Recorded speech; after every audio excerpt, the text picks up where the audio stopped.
Hi, நம்ம இப்போ try fish குழம்பு பண்ண போகிறோம். கருவாட்டு குழம்பு. புளியை நல்லா கரைச்சிக்கோங்க, ஒரு எலுமிச்சைப்பழ அளவுக்கு எடுத்து. அதில் முருங்கைக்காய், கத்திரிக்காய் போடலாம், ஆனால் கத்திரிக்காய் இல்லை என்கிட்ட, வேணும்னா போட்டுக்கலாம். மஞ்சத்தூள் போடுங்க.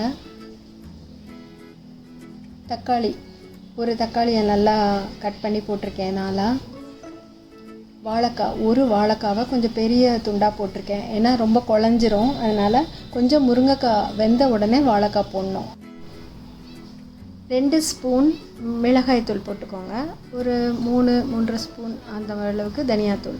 ரொம்ப போட வேண்டாம், ரொம்ப கொலன்னு திக்காக இருக்க வேண்டாம், மீடியமாக இருந்தால் தான் நல்லாயிருக்கும்.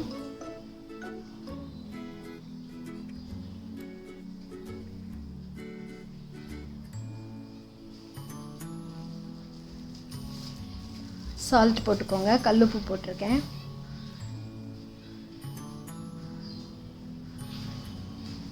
இந்த குழம்புல போடுறதுக்கு கொஞ்சம் தேங்காயும் பூண்டும் சீரகமும் நைஸாக அரைக்கலை, நான் சும்மா பூ மாதிரி திருவி தான், தண்ணியே ஊற்றாமல் அரைச்சி அந்த குழம்புல போட்டிருக்கேன்.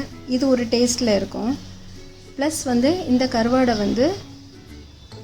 நல்லா சுடுதண்ணி போட்டு வாஷ் பண்ணிவிட்டு இதுக்குள்ளே போட்டிருக்கேன். ஆல்மோஸ்ட் குழம்பு குக்காய் முடித்த உடனே கொஞ்சம் நேரத்துக்கு முன்னாடி போட்டால் போதும், ஏன்னா கரைஞ்சி போயிடும் கருவாடு. என்ன கருவாடு வேணால் இதில் யூஸ் பண்ணலாம். இப்போ தாளித்து கொட்டணும்.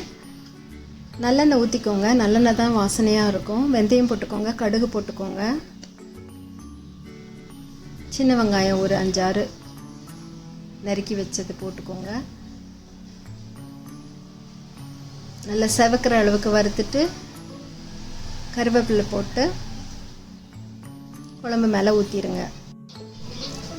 நல்ல சுவையான கருவாட்டு குழம்பு ரெடி.